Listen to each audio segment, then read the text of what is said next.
strange, isn't it? How something as small as a chili pepper can stir up so many questions. You bite into something spicy, a bowl of noodles, maybe, or a hot curry.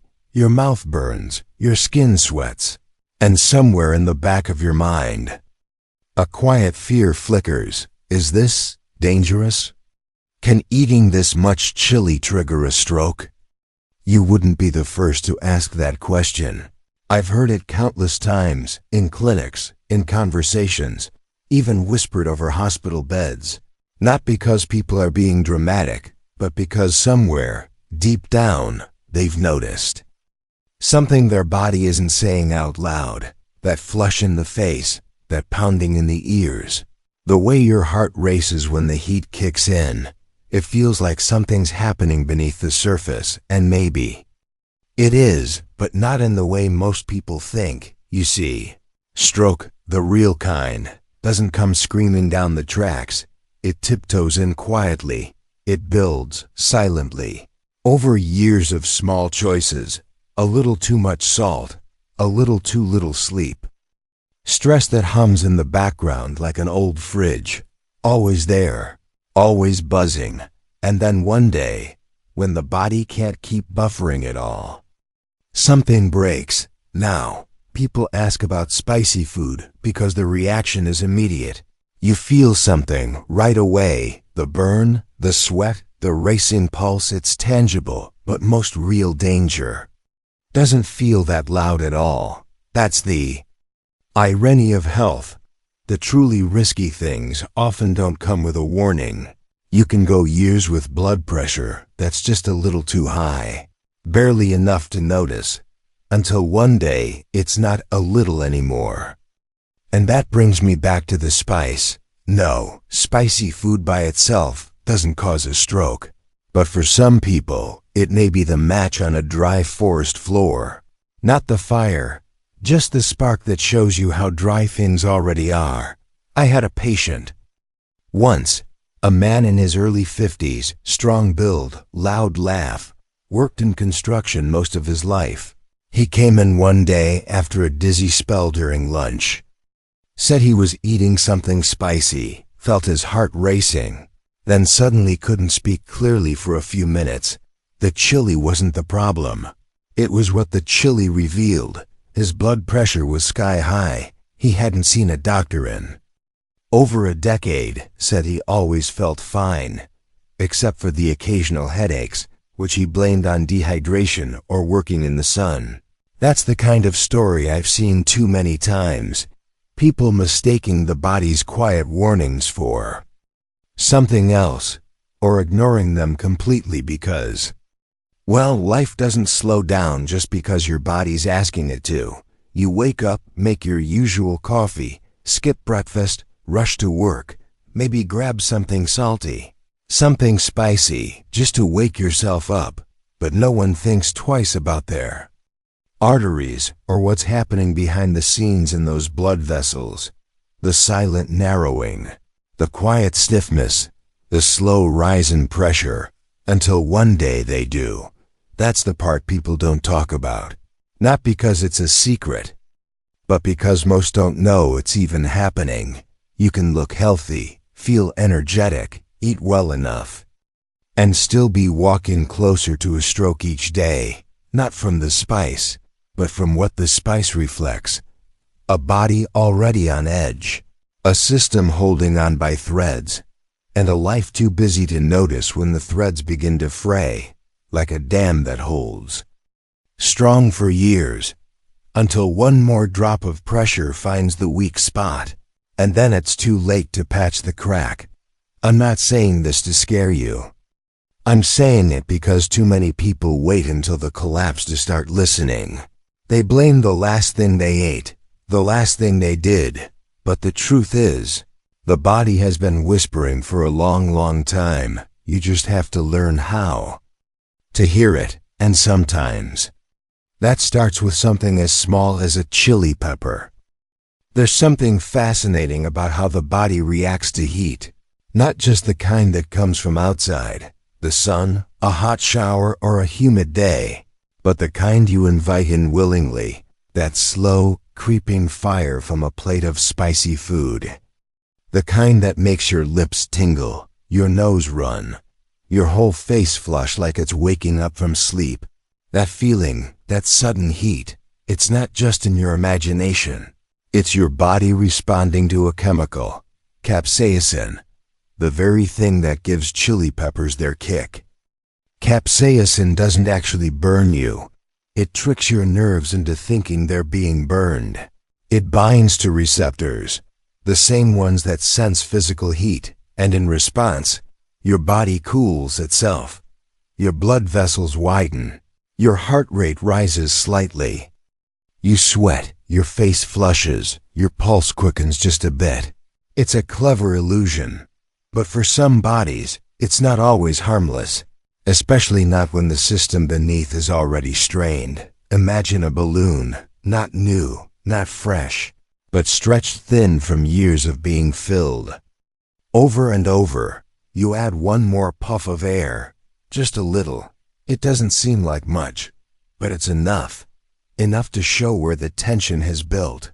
Enough to make the thin parts crack. That's how I think of some of my patients, not fragile, but frayed.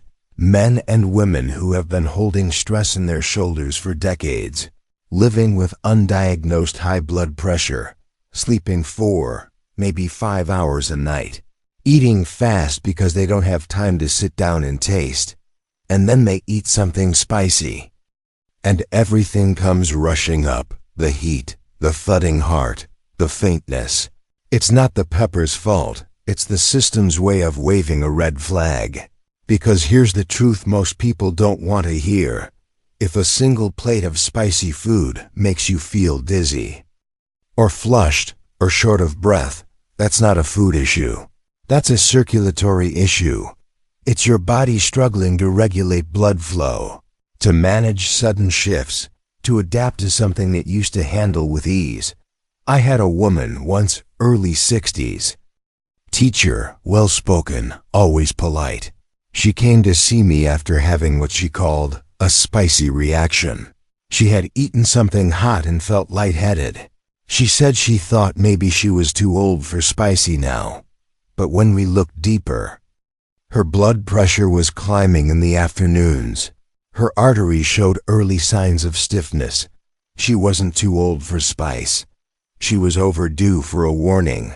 You see, we think of stroke like lightning, sudden, dramatic, loud. But more often it's like rust, silent. Steady, slowly weakening what used to be strong. Capsaicin itself, in healthy doses, has been studied for its possible benefits. It may improve circulation, reduce appetite, even offer some anti-inflammatory effects. But in a body already on edge, even something healthy can tip the scale the wrong way. Because health isn't about one choice. It's about the state you're already in when you make that choice. You can't pour boiling water into a cracked glass and expect it to hold. And you can't throw spicy food into a high-pressure system and expect no reaction. The problem isn't in the pepper. It's in the pressure. The pressure you carry when you don't rest, when you don't breathe, when you go years without checking what's happening inside.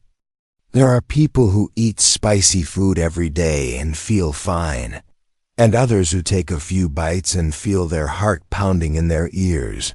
The difference isn't the food, it's the foundation. It's whether your inner system is stable or quietly straining. And the tricky part is, you don't always know, not until you're tested. Not until something, even a small thing, pushes you past a hidden limit. I've seen it more than once. A man in his 40s, confident, busy, takes pride in handling stress, eats spicy food like a badge of honor, and then one day, in the middle of a meal, he feels strange. He ignores it, brushes it off. But a week later, he's in the ER with a mini-stroke, and only then does he start to connect the dots he never knew were even on the page. That's what I want to say here. Not that you should fear the food, but that you should listen to what your body is trying to tell you in those moments. Because sometimes, the burning on your lips isn't the only thing on fire sometimes. It's a sign that something deeper is already smoldering underneath. There's a strange thing I've noticed over the years. It's rarely just one thing that breaks the body, not one meal, not one night of poor sleep, not one stressful day. It's always the combination, the quiet stacking of small things. Day after day, month after month, until suddenly the load becomes too much. And when people come to me asking, "Can spicy food cause a stroke?" I don't just look at the food, I look at the life surrounding it, because most of the time, it's not the pepper that's the problem, it's the pressure it reveals. Let's talk about that pressure, the kind that doesn't come with warning signs, the kind you carry for years without realizing it. High blood pressure, chronic stress, sleepless nights that blur into foggy mornings. They don't seem connected, but they are. You rush through your day, barely tasting your meals, your phone buzzing between bites, deadlines whispering in your ear while you chew. And in that chaos, spice becomes a habit, a way to feel something. To wake up, to push through the fatigue. It becomes your signal. You're still alive, still sharp, still strong. But underneath, your body is straining, trying to keep up with a pace that was never meant to be permanent. Chronic stress is a thief, not loud, not obvious, but relentless. It tightens your blood vessels, raises your baseline blood pressure, keeps your heart beating just a little faster than it should. Even when you're sitting still, even when you're lying in bed, eyes open at 3 a.m., staring into the dark. And when you add poor sleep to that mix, not just one night, but years of shallow, broken rest, you start to lose the repair time your body depends on. Your nervous system stops resetting. Your heart doesn't get the calm it needs. Your arteries stay tense, and your blood pressure never quite returns to normal. Then comes the spice. One more signal to your body to activate, to wake up, to raise the heat. Widen the vessels, pump harder, faster, and if your system was already on edge, that extra heat can push it into a place it doesn't know how to come back from. I've seen it more times than I can count. A middle-aged man, mid-meal, leans forward with his hand on his chest, not in pain exactly, but with a strange awareness. Like something inside shifted just enough to feel wrong. His blood pressure wasn't sky-high, just elevated, just enough. But he'd been living with that low-grade elevation for years, and when we asked about his days, they all sounded the same. Stressful mornings, fast meals, little sleep, spice in every meal. Because without it, food felt lifeless. That's the thread that runs through so many lives, not addiction to flavor, but dependence on intensity, in food, in work, in life. We chase the next spike of sensation to stay awake, to stay moving, and in doing so, we lose touch with the slow warning signs that whisper beneath the surface. A flushed face after a meal, a throbbing behind the eyes, a sudden exhaustion that crashes over you out of nowhere. These aren't random, they're messages. Not from the spice, but from a system being stretched too far for too long. The human body is remarkably forgiving, but it doesn't forget. It keeps a quiet record of every skipped rest, every stress wave unprocessed, every heartbeat driven too hard for too long. And when you finally feel the spicy reaction, that surge of heat, that sudden pulse in your head, that brief dizziness, it may not be the spice. It may be your body's way of finally saying, "I've been holding this too long." That's what worries me most. Not the moment people feel something, but the years before that, when they felt nothing and thought that meant they were fine. Because no one ever thinks the way they're living could lead to a stroke. Until it does. That's why I keep speaking, even when the message isn't easy to hear. Because somewhere, someone is mistaking chronic stress for strength, is mistaking flushed skin for good blood flow, is mistaking spicy food for energy, when, really, their system is just trying not to fall apart, and sometimes, it's the food that reveals the fault lines first. You can look perfectly fine on the outside, go to work, laugh with your friends, carry heavy things, run errands, and still be standing on the edge of something your body hasn't warned you about loudly enough. That's the thing about stroke. It doesn't always pick the weak-looking, the old, the visibly ill. Sometimes it comes for the strong. The ones who've been pushing through everything. The ones who say, "I'm fine," because they have to be fine, but the body keeps score, even when you don't. The blood vessels in your brain, they're not much thicker than a strand of hair. Delicate, precise, alive. They carry oxygen like couriers in the night, working in silence, unnoticed, until something goes wrong, and the most common thing that goes wrong is pressure, high blood pressure that's been quietly eroding the inner walls of those vessels. Not dramatically, not like an explosion, but like water slowly carving stone, a little each day, until the walls weaken, until one moment of intensity, a spike, a surge, a sharp rise, becomes the final crack. And in that moment, you don't get a second chance. I once had a patient who looked like he could run a marathon. Lean frame, alert eyes, full of energy. He worked in tech, long hours. Late dinners, lots of takeout, and yes, plenty of spice. Said it helped him stay sharp.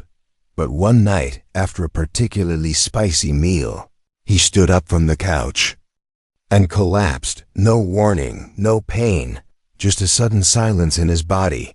The kind that comes when blood flow to the brain is cut off in an instant. He survived, barely, but the man who walked into my office weeks later was no longer the same. Man, his speech had slowed. One side of his body didn't move the way it used to. And what hurt most wasn't the physical change. It was the grief in his voice, the awareness that his life had shifted. Because of something he never saw coming. We traced back through his medical history. No routine checkups, no idea what his blood pressure had been for years, just assumptions. I feel good, so I must be fine, and a love for intensity. In flavor, in work, in everything.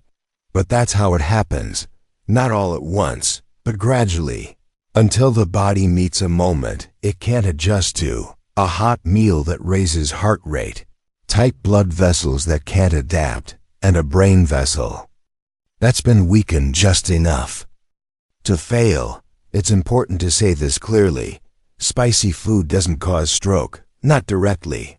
But if you've been walking around with untreated high blood pressure, if your arteries have been stiffening slowly for years, then even a small trigger can have a large consequence. It's not the fire that destroys the forest. It's the dryness that's been building for seasons, and the spark, well, that can be anything. A fight with someone you love, a late night after no sleep, or yes, a spicy meal that sends your system into overdrive. People don't think of stroke this way. They imagine something sudden, something impossible to predict, but most strokes are earned over time, in silence, in routines no one questions. Too much salt, too little rest, too much stimulation, too few pauses. And by the time the body speaks clearly, it's often not with a whisper, but with a collapse. That's why I keep saying, if you notice you feel flushed, lightheaded, or strangely wired after eating, don't dismiss it. Don't blame the food, and move on. Ask what it might be revealing. Ask what's already been building behind the scenes. Because stroke isn't just about what you do in a moment. It's about everything you didn't pay attention to for years, and sometimes it takes one meal to remind you that the foundation has already cracked. The truth is, Your body is always speaking to you, but only if you're willing to listen. Before it's too late. Somewhere along the way, we learned how to keep going. Even when our body says stop, we work through the headache. We swallow the tightness in our chest. We feel the fatigue behind our eyes, and still, we smile, we push, we tell ourselves. It's normal, and sometimes it is, but often it's not. I've met people who seem invincible, people who handle pressure like it's nothing, who carry the weight of their families, their work, their world, and they do it without ever flinching, at least on the outside. But on the inside, the story is different. The pressure is building, not just in the arteries, but in the mind, in the heart, in the nervous system that never truly rests. Because we forget that emotional tension has a physical weight. It raises cortisol. It tightens the muscles around your neck and spine. It keeps your heart beating just a little too fast. Even when you're doing nothing, even when you're asleep, it's not just the spice that heats you from the inside. It's the unsaid things, the held breath, the long nights of pretending. Everything's fine when it isn't, and when those feelings stay unspoken for too long, they don't just disappear, they shift into high blood pressure, into chronic inflammation, into a body that starts aging faster than its years. I knew a man once, calm, composed, always polite. He loved spicy food, said it made him feel alive.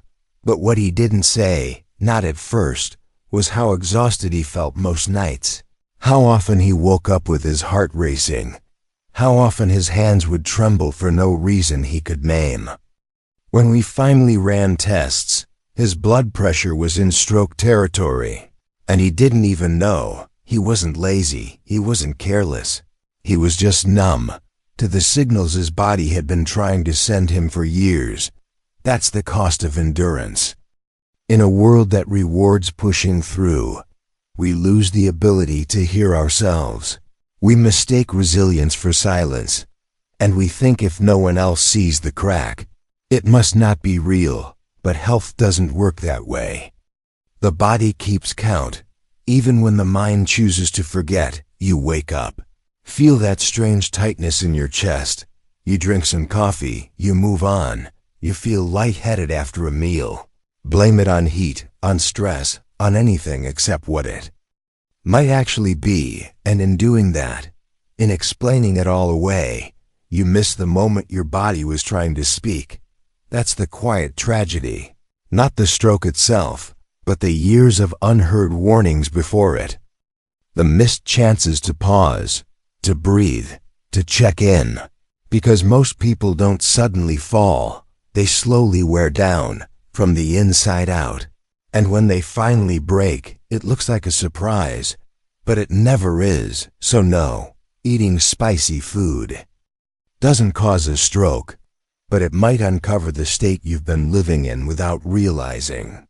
It might push your system just enough to reveal the deeper fatigue, the chronic strain, the pressure that's been rising for years, not from peppers, but from pain you never gave space to feel. And in that way, that burning sensation on your tongue, it could be a gift, a signal to pay attention, to slow down, to ask yourself, not just what you're eating, but what you're holding in, because what you hold in doesn't stay in, not forever. It finds its way into your heartbeat, your vessels, your breath, your rest, or the lack of it. And the sooner you learn to listen, the quieter the body has to shout. You ever notice how the body never shouts at first? It whispers. A bit of heartburn after dinner. A dizzy spell when you stand up too fast. A strange ringing in the ears that comes and goes like a passing train at night. Nothing big enough to stop your day, just small enough to ignore. But when you stack those whispers together, day after day, month after month, that's when trouble begins to brew. See? Spicy food might not be the villain here. It's just one part of the orchestra. And the real danger comes from the whole music we've been playing. Too loud, too fast, too long. You add spicy food to an already stressed system. And that's when something as simple as a chili pepper becomes a trigger. Not because it's inherently bad, but because the body was already hanging by a thread. Let me explain it this way. Imagine a dam holding back water. The dam can take pressure. That's its job. But what happens when it's been raining nonstop for weeks? The dam doesn't break from one final drop of water. It breaks because it's been holding on too long. That's how strokes happen sometimes. Not from the spicy food itself, but because the blood vessels were already weakened, already inflamed, already stiff from years of poor sleep, high stress, too much salt, and too little silence. And then one night, you eat a meal that makes your heart race just a little faster. Your blood pressure tick a little higher, and the dam gives way. It's never about the last drop. It's always about the flood you didn't notice building. So when people ask, can spicy food cause a stroke? I pause because the answer isn't simple. It's not a yes or no. It's a question back to them. How are you living right now? Is your body already at its limit? Or do you still have space to breathe, to rest, to recover? Because the food matters, yes, but the vessel that carries the food, your body, matters even more. And if that vessel has been quietly cracking, you won't hear the break until it's too late. That's why we listen to the whispers, not because they hurt, but because they're trying to keep us from ever having to scream. Let that sit with you for a while. Let me tell you something I've learned after years of sitting across from patients. In quiet clinics and crowded hospitals, it's not just what we eat that shapes our health. It's how we eat it, and when spicy food. Sure, it lights up the tongue. But what else is happening while you're eating it? Are you rushing through your meal, mind racing, phone in hand, TV blaring in the background? Are you eating late at night, right before bed, when your body wants to wind down? But instead, you're throwing fuel onto the fire? Are using spice as a thrill to shock your senses awake in a life that's already running on adrenaline? Because here's the truth no one wants to admit. A peaceful meal, eaten slowly, gives your body space to digest, to listen, to react properly. But a meal eaten in chaos, even if it's healthy, can stir up storms inside you that build. Silently over time, I've seen young men come into my office, chest tight, heart racing, convinced they're having a heart attack. And do you know what it was? A combination of hot, greasy food, too little sleep, too much caffeine, and years of never learning how to slow down. Was it the chili that caused it? Maybe, but more likely, it was the life wrapped around the chili that did the damage, you see. The body doesn't separate stress from spice. It experiences everything as one moment, one system, one response. So if you're eating spicy food in a body that's already inflamed, already exhausted, already pushing the limits, that food may not just be a meal. It may be the match that lights the fuse. And that's why this question is deeper than it seems. It's not about whether chili peppers are good or bad. It's about whether your body still has the capacity to handle heat of any kind. The heat of stress, the heat of emotions, the heat of life lived too fast. Because when all that heat has nowhere to go, it rises and sometimes it bursts. Let's take a deeper look now, not at the food on your plate, but at what's happening inside your body.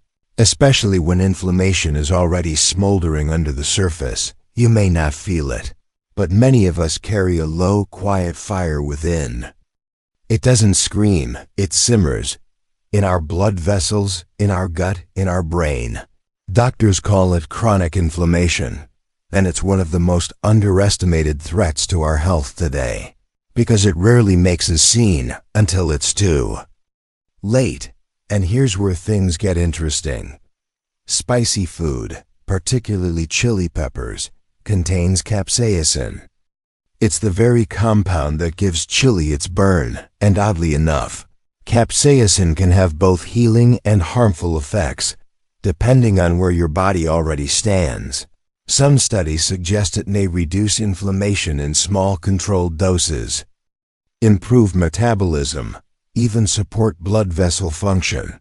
But in other cases, especially when paired with a high-salt, high-fat diet, it may do the opposite, trigger irritation in the stomach, spike blood pressure briefly, or worsen pre-existing inflammation in sensitive individuals. It's like fire. Used carefully, it cooks your food. Used recklessly, it burns down the house. Now imagine this. If your arteries are already slightly inflamed, if your blood pressure is creeping up unnoticed, and your blood vessels are under stress, a sudden burst of heat from a spicy, salty meal may just add pressure to the system. It won't cause a stroke on its own, not directly, but it may help push the first domino, especially if other risk factors are quietly waiting in line, like genetics, obesity, lack of sleep, smoking, or even emotional stress. That's the part most people miss. It's not the chili alone, it's the context, it's your baseline. It's the accumulated heat that matters. I've had patients with seemingly perfect health who fainted or experienced mini-strokes after a night of heavy spicy eating, followed by poor sleep and emotional stress. And they were stunned when we told them it wasn't just one meal. It was the lifestyle they never thought was dangerous. You see, stroke doesn't knock loudly. It often arrives like smoke through a crack in the door, and by the time you smell it, it's already in the room. Let's shift our focus for a moment, away from the chili itself, and toward what usually comes with it. Because in the real world, we rarely eat chili in isolation. Think about the last spicy meal you had. Was it a bowl of instant noodles with that fiery red packet? Was it fried chicken tossed in spicy powder? Or maybe a late-night hot pot, rich in fat, salt, and heat? Here's the truth no one talks about. It's rarely the chili alone, but the whole combination that matters. Spicy food often travels with high sodium, refined oils, sugary drinks, and late-night eating habits, and this combination? It's a perfect recipe, not for pleasure, but for long-term vascular stress. Excess salt stiffens your blood vessels, fat clogs them, and sugar inflames them. Now add capsaicin, which increases your body temperature and heart rate, and you've got a moment of intense stimulation, exciting for your taste buds, but maybe overwhelming for your arteries, especially if you're older, if you smoke, or if you already have borderline blood pressure. That little thrill of heat can push your system just a bit too far. There's also the timing. Spicy meals are often consumed late at night, when the body is winding down, when blood pressure naturally dips, and when sudden stimulation from heat and salt may jolt the nervous system into an unwanted spike. Some of my patients told me they woke up at 3 a.m. with pounding headaches, nausea, or numbness in the arm, and they never suspected it was related to what they ate hours earlier. But your body doesn't forget. Every meal leaves a trace. And some meals leave behind more than flavor. They leave inflammation, dehydration, and a taxed cardiovascular system. Again, I'm not here to blame the spice. I'm here to ask you to zoom out, to see the pattern, not just the ingredient.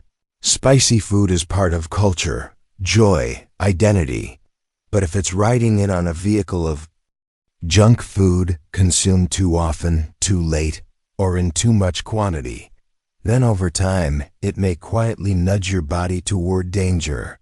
And that's what I want you to hear. Not panic, not fear, but awareness. Because when you know, you get to choose differently. Let me tell you something I've seen far too often in my years as a doctor. It's not the people who enjoy a spicy dish now and then who end up in trouble. It's the ones who drown their stress in food. The ones who eat in a rush, standing up, scrolling on their phone, barely chewing. The ones who snack late into the night, who ignore the pounding in their head or the tightness in their chest because it's probably nothing. Until one day it isn't. You see, spicy food in itself is not the villain. It's how we treat our bodies around it that makes the difference. Are we pairing those fiery meals with alcohol? Are we overeating? Are we ignoring warning signs? Are we pushing through chest pain, blaming it on indigestion from that extra chili? I've had patients blame a sudden dizziness on something they ate. But the scans told another story, a small stroke, quiet but cruel, one that could have been prevented if they had just paused, just paid attention. In truth, the body can tolerate heat, but it cannot tolerate chaos. And many people are living in constant chaos, a storm of sodium, sugar, stress, and sleepless nights. Spicy food isn't the fire. It's just the spark, and in a dry, brittle system already worn thin, even a spark can burn everything down. So if you ask me, can eating spicy food trigger a stroke? My answer is this: not alone, but in the wrong body, under the wrong conditions, at the wrong time. It just might be the thing that tips the scale, not because it's evil, but because your system was waiting for something to snap, and no one knew how close it was, not even you. In the next part, let's sit down together and talk about what can be done, how to enjoy the foods we love, even the spicy ones, without setting ourselves up for disaster. Because maybe it's not about removing the chili, but learning how to handle the heat. So now that we've walked through the fears, the science, the habits, and the hidden dangers, let me leave you with something more important than fear, something I hope you'll carry long after this video ends. You don't need to give up every chili pepper, or avoid every spicy bite like it's poison. That's not the message. The truth is, your body is incredibly resilient, but it also whispers before it screams. It tells you when it's overwhelmed, when the pressure's too high, when the nights are too short, when the stress is too heavy. But only if you're quiet enough to hear it. The real answer isn't found in avoiding heat. It's in learning how to balance it, to know when your body is asking for rest. Not stimulation, water, not caffeine, sleep, not spice. In the end, stroke rarely comes from a single choice. It comes from a pattern, a lifestyle, 1,000 tiny dismissals of discomfort, brushed off as nothing, until it becomes everything. So if spicy food is part of your joy, keep it, but with awareness. Eat slowly, chew thoughtfully, listen to the rhythm of your heartbeat, the weight of your breath. Let each meal be a moment of presence, not distraction. And maybe that's the real medicine here. Not just food or pills, but attention, kindness to the self, stillness in a world that moves too fast. You asked me if spicy food can trigger a stroke. And what I hope you now see is this. The better question might be, am I living in a way that allows my body to handle the heat? Because if the answer is yes, then a little spice won't hurt. And if the answer is no, then maybe. That's where we begin, with quiet changes, gentle shifts, and the courage to care again, before the warning signs come knocking. This is Dr. T. Thank you for listening. Stay safe, stay mindful, and be good to your heart. It's the only one you've got.